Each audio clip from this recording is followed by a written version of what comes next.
much. Not much. But everyone, yeah, okay. So anyway, Melanie now runs Crowns, so I can be a youth pastor. So I get on the bus on Wednesday night after a youth group sometimes. I don't know where we're going. She just says, pack for cold. And I pack for cold, and I get there, and it's not cold. What in the world is going on here? So anyway, so she runs that. I do student ministry. She also pours into our girls. But recently, we had a retreat for students who are now adults and now on staff in churches. Youth pastors, worship leaders, a couple senior pastors. About 60 of them come together for this retreat for the weekend, and we're just encouraging them and hearing from them and just kind of being together. Yeah. So while we're watching them, though, through the course of the weekend, on accident, we just start wondering, like, what went right here, right? Not what went right in that they're on staff at a church, but what went right in that they are disciples. Because at the end of this day, we're called to build disciples. Youth groups graduate. Disciples don't graduate. A disciple is someone who can walk with God on his own. He has his own walk with Jesus, and he can take that after youth camp to work, and he can take it to school, and he can take it out there because it's his faith. Yeah? So that's what I'm trying to build, and these are disciples, a lot of these guys and girls. So I'm asking myself, what did they have in common when they were in the youth group? So I can start kind of narrowing down all these 150 focuses I've got right now in student ministry. And one of the two biggest things that they had in common are this. Number one, I mentioned a little bit out there during World Vision. When they were teenagers, they had some sort of ministry of their own. Something they were doing. It was their ministry. Here's a big question for us.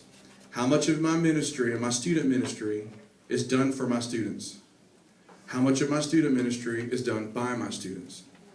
Because I'm here to tell you, when they started sharing their stories at share time around the fireplace of what changed their life, I know teaching did a good thing.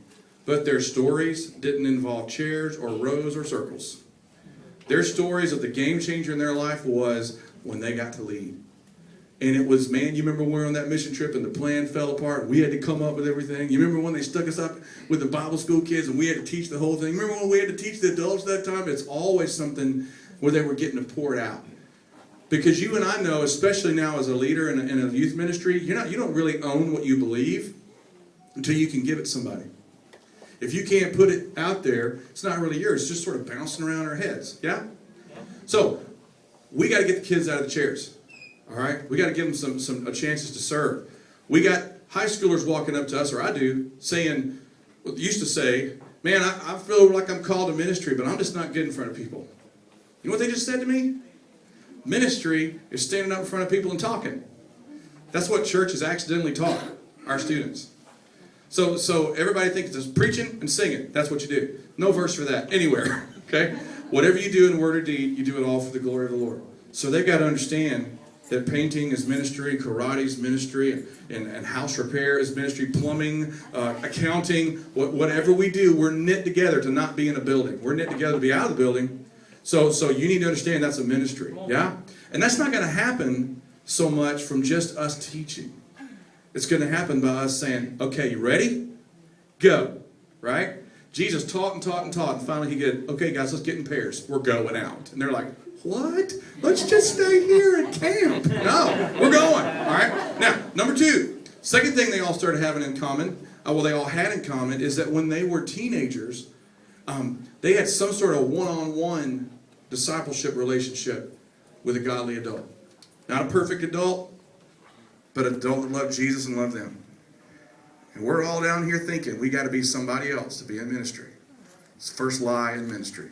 I need to be cooler. I need to be younger. I need to be more artistic. I need to be more athletic. I need to learn to play the guitar. Everybody will love. There's no verses for any of that. If God would have wanted somebody else in the ministry that you're in, he'd have called them.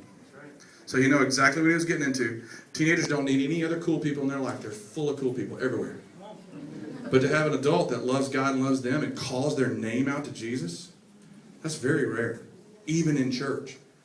Because most believers just run with a herd and figure it out like most of us did. I was never discipled. But now, I'm sitting down knees to knees, one-on-one, with a bunch of my students now during the week. And I'm seeing massive things happen. And here's what I do. Discipleship is not going off and learning all kinds of somebody's book and all this kind of junk. Discipleship is walking with Jesus and taking somebody with you. That's it. All right? Not a person in the world can't do what I'm about to say. As a matter of fact, I'm about to double dog dare you, so just get ready. All right. I go to one of my students, I say, hey man, there's all people all over the place on Sunday. Why don't you and me just get together once a week and go through like a book of the Bible or something together, just pray together. What do you think? And they're going to look at you and go, whatever, right? Is that going to bother you? No, because Jesus is the well, not this guy. Okay, I'm cool with him not thinking I'm cool. All right, come on, let's just do it. So we start meeting. We're going to pick the book of the Bible like James or Philippians, something that's short that we can finish and that we can bite off in chunks, yeah? And then what we're going to do is, for the first 15 minutes, we're going to talk about life. We're going to talk about school. We're going to talk about friends. We're going to talk about home. Because I want to know who I'm praying for. I'm not just teaching a lesson. I'm pouring into people. Yeah? You could ask Jesus any question you want about the disciples. He could tell you anything you want to know about them. Because it's living life together. Yeah? So, I need to know who I'm praying for. Now I know who I'm praying for. And then we're going to get into our 3 or 4 verses. That's all we're going to take. We're not treating our Bible time like ketchup. We want it to be marinade, all right? We want to take a little bit and just soak it in. That was a beautiful little work picture for you, okay? Now, we're going to have an ESV study Bible, something that's got, like the verses on top and some explanations on the bottom that are kind of cool. Sometimes that helps. ESV Bible a lot is kind of more historical, but there is some really good stuff in there. Life Application Bible is a cool Bible for that kind of stuff. We're going to take our 3 or 4 verses, we're going to read them together, we're going to read them again, we're going to read them one more time and go, man, that's kind of applies to this thing we're talking about. It says we can pray for wisdom. Let's pray for wisdom. And that's it. We're all scared we're supposed to break down Greek verbs or something, and that's why we stayed away from it. We're just not. We just love them, show some truth to them. They ask you a question you don't know. Do you know what you say? I don't know. I'll check on that. We'll talk about that next week. Anyway, back to James, right? And right now, I'm seeing high school students disciple my middle school students because it's easy and it's simple. And it's just friendship. I'm double dog daring you. Start praying right now. And some of you, you're rocking on this, just keep rocking. But the rest of you guys, I'm daring you. Pray for 3 people right now. Ladies, pray for 3 girls. Guys, pray for 3 guys. You pray to show you the right ones. Because right now you're thinking about the quarterback when it's the water boy that's going to change your city. Okay? It's probably the one the first one popped in your head, you're like, no, he drives me crazy. But listen, discipleship is not evangelism. All right, so I'm looking for that believer, that baby Christian that's kind of leaning in when I talk, and he's listening. That's my guy. All right? So I want to meet with them, and we're going to see some stuff happen. You start praying. Some of you are thinking right now, hey, I need somebody to meet with me once a week, dude. I don't know about all this stuff. Well, I come ready for that too. Now, you go to castingcrowns.com. That's our website. It's probably your homepage. Hello. No. All right, so you go to Casting Crowns. You know how you see all the little boop, boop, boop, all the pages you can click on at the top. Pictures. Now that you've seen this, you can skip that one now. All right, so you go to the resource page. It's all student ministry. It's all free. There's nothing for sale. It's just videos and ideas and Bible studies and all kinds of stuff you can use. But you're also going to see a 22-day Bible study of James. 8-minute videos, tops. And we're just me in front of the computer, just reading the verse and walking through it. Awesome. You meet with me on Monday. You meet with your student on Tuesday. The goal is I want them to have one nugget to walk away with. Just one little nugget of truth. I want to give them 600 points of stuff they're going to remember the last thing you said. All right? Just one thing. I'm looking for one thing. And I'm going to pour it into these students. We're praying for you guys. I double dog dare you to see God work in your city.